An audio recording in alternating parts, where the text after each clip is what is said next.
Introducing first, he weighs in tonight at 182 pounds. He hails from Merseyside. He is the pound for pound best, the Juice, CJ Banks.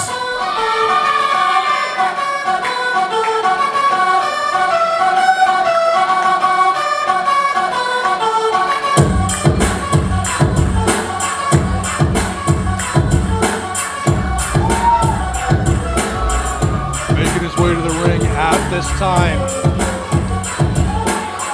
he calls himself pound for pound the best wrestler in the United Kingdom, and he is one miserable SOB.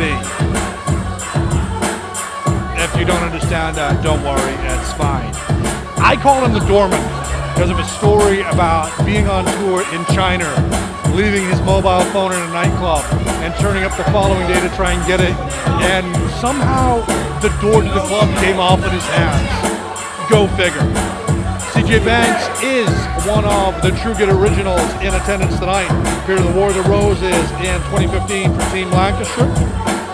He is most definitely one of the most well-established and, believe it or not, respected individuals in the pro wrestling business in the UK today.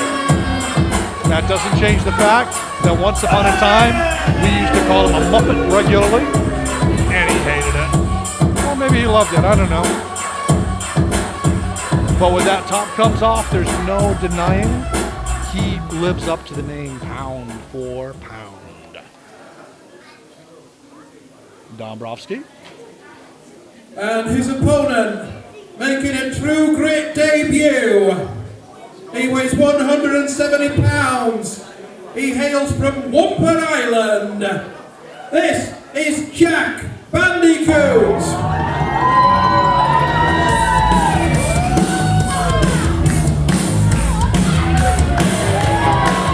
Now, this is what happens when you let your kids play too many computer games and drink far too much Red Bull. Jack Bandicoot, 170 pounds of this is attention deficit hyperactive disorder in flesh form. He is going to bounce around like a pinball on a table. Gorilla's newcomer to the business, high-flying, unique offense, and you're going to see plenty of that, no doubt, if he gets to have his way with CJ Banks. Moves around like an animal, you never know what direction he's going to hit you from.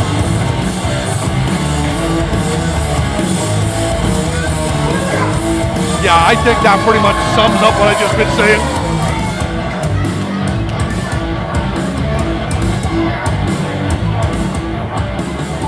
Now, referee Jack Spall will do the traditional pre-match check for each of the wrestlers just to ensure that there are no hidden weapons, international objects, whatever you want to call it.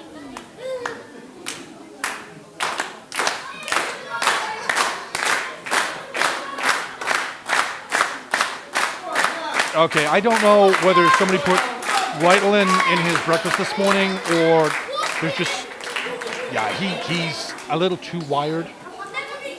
You look at Jack Bandicoot. Oh, that was uncalled for, CJ.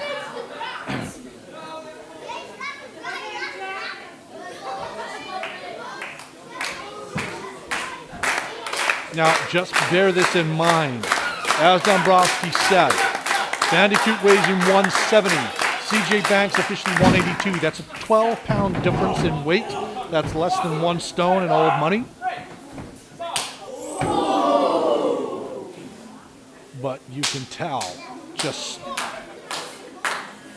Banks wears that additional weight well, and he knows how to use it. Are you serious?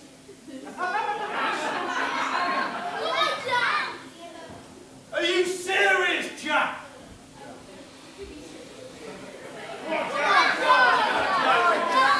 At some point, Jack Bandicoot may actually use words.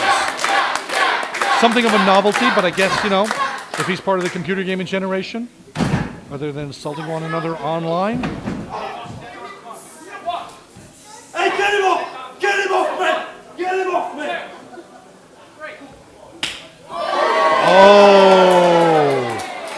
Now that is usually a CJ Banks trick. Bandicoot just lights him up, walks away. He has not made himself popular with Banks. Mistake in your life. I hate to tell you this, CJ, but I have a sneaky suspicion Jack Bandicoot has made a few worse mistakes than that. I'm not going to get personal. Shoot it. He's not serious. There are members of the audience who are trying to berate CJ Banks. From personal experience, you're not going to come up on a good end of that particular engagement.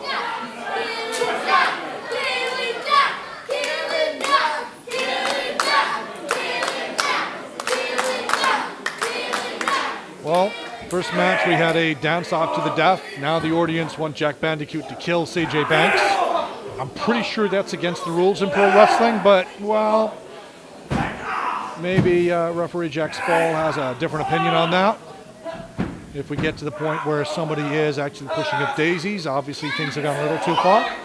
I'm pretty certain this isn't a death match. CJ Banks is, oh, that just, ow, nasty, crack into the fingers, potential for dislocating them. If you have dislocated fingers, you can't make a fist, you can't punch, you can't slap, you can't chop. And if Jack Bandicoot is a gamer, I'm pretty sure he's not ambidextrous. I suppose it depends which gaming system he uses. Bandicoot, though, he doesn't seem to be particularly phased by what Banks has done to him so far. Banks is obviously a technically gifted wrestler, and I think Bandicoot is now going to return the favor. He does have wrist control. He has finger control.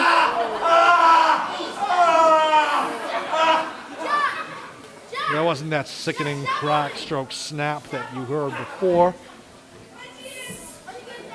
But he's still maintaining wrist control with a hammerlock on the left hand. CJ Banks now trying to work his way out of this.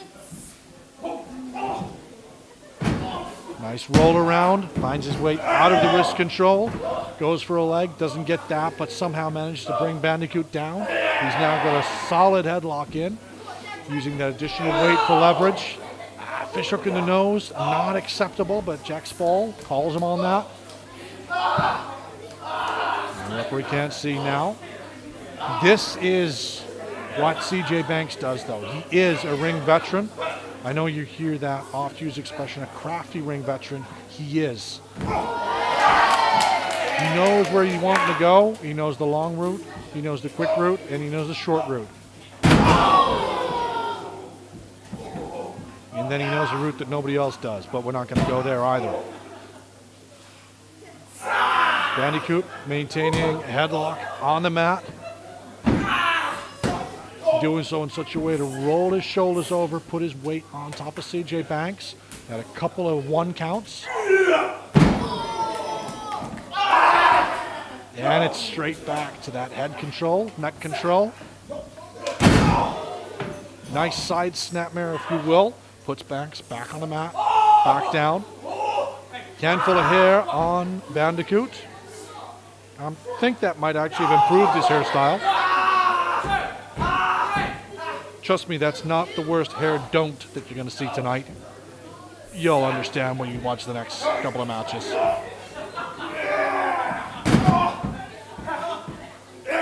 Overhead key lock by CJ Banks forces Bandicoot down to the mat. I apologize.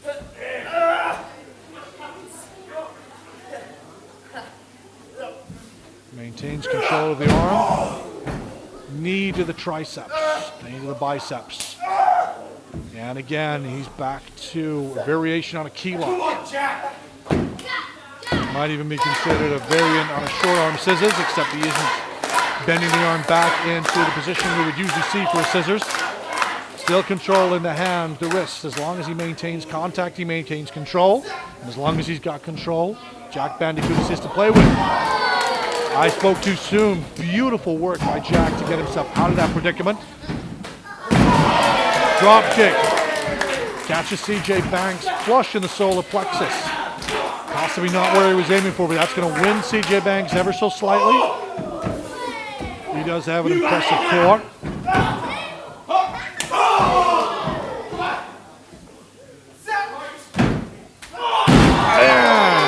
A beautiful top rope flip land into short clothesline. Puts Banks down, and that's a 2.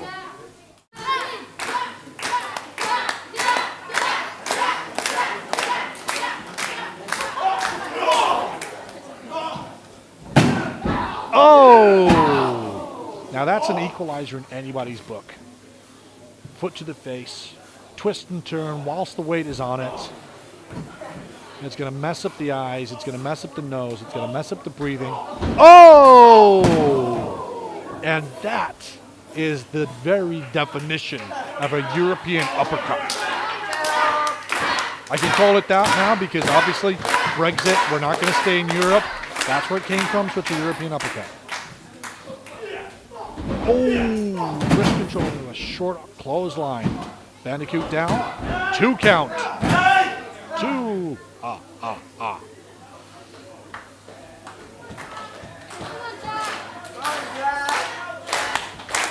Now, my opinion, CJ Banks is taking too much time here. Oh. I was oohing at the fish hooking of the nostrils by Banks there. Bandicoot, however, trying to knot up the quadriceps. You knot up one of those leg muscles, that means the individual can't stand, can't move. Irish whip into the knee lift to the gut. Slows down the momentum that Jack Bandicoot was building. Another knee drop, this time to the back of the head, side of the ear. Only gets him a 2 count again. Another knee drop again, this time across the temple. And another 2 counts. Nothing that Banks is doing is enough to keep Bandicoot down for the 3. That being said, he's a technical genius. He should know. Hook the leg. Put your body weight on. He's not doing either of those things. So Bandicoot has got a much easier job getting out of the situation. Now, you know what? I don't think there's anything in the rules about picking somebody up by their ears. Oh! And a beautiful snap suplex. Full body weight this time. Still no leg hook, if I remember right. I didn't quite see one there, so kick out by Jack Bandicoot at 2. You can do the count, 1 count, laugh yourself now.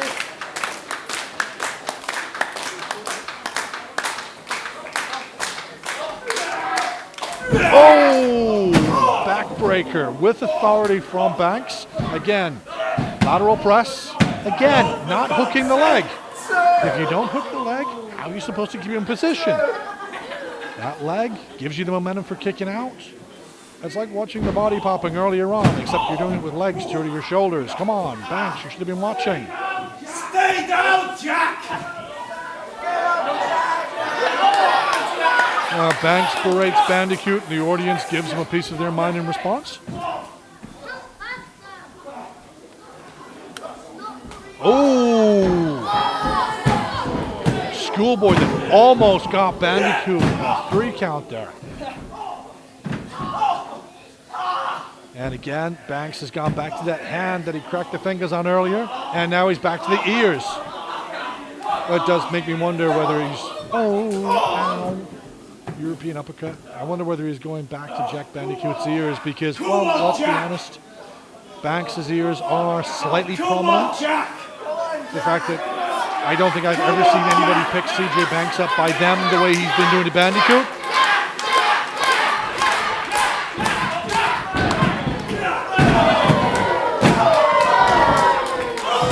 Pop up, backflip, and a step-up enziguri.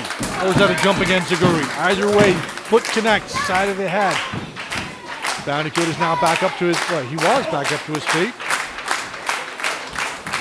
Adrenaline surge. Roll through. He's either going for a palm strike or forearms there. And it looks like it is actually both. Palm strike followed up with a forearm leading to the elbow. Oh, and a beautiful second turnbuckle bulldog. Rolls over, lateral press, hooks the leg. 2 counts, nothing more. You may think I was preempting that. It's like, is it a 2 count? Is it going to be a 3 count? Nope, not happening. But he did everything that he should have done there. That difference of 12 pounds might be what was playing against Bandicoot in that particular pinning attempt. He goes up top now. Little too long, but he manages to jump over CJ Banks as he comes in. Banks grabs hold of him. Oh! Oh, that was a thing of absolute beauty. For one moment there, I thought CJ Banks had managed to get a tilt-a-whirl in and was going to go for another backbreaker. Bandicoot manages to follow through, uses his momentum into a beautiful DDT. Bandicoot now taking himself up onto the second rope. Top turnbuckle. Taking far too long though. And a running European uppercut from CJ Banks. Stops Bandicoot in his tracks. Suplex time! Okay, now how many times has a person shouted out what it is that they're going to do and it hasn't come off?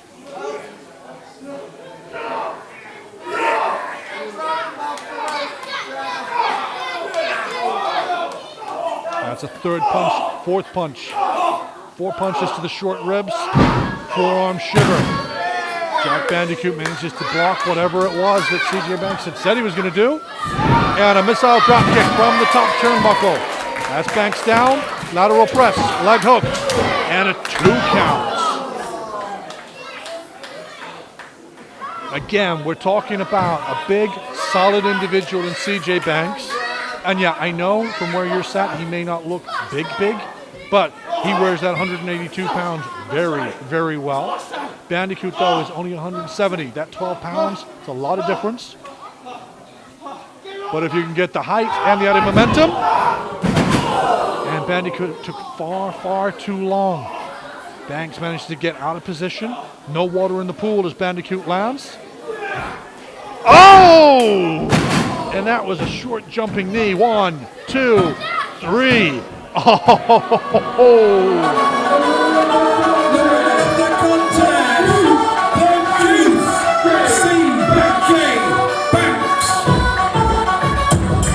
What was the one thing I said throughout that match he hadn't done? He put a lateral press in, but he didn't hook the leg. That was the one time he did.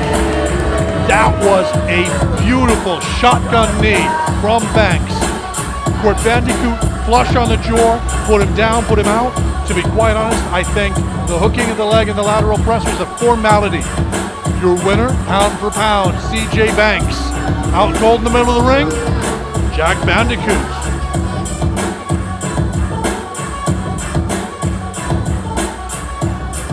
So if I'm doing the math right, so far that is True Grit Originals 1, True Grit Newcomers 1. Now, Mr. Dombrowski will probably give me a bit of time to breathe as he introduces the next match. Jack Bandicoot, meanwhile,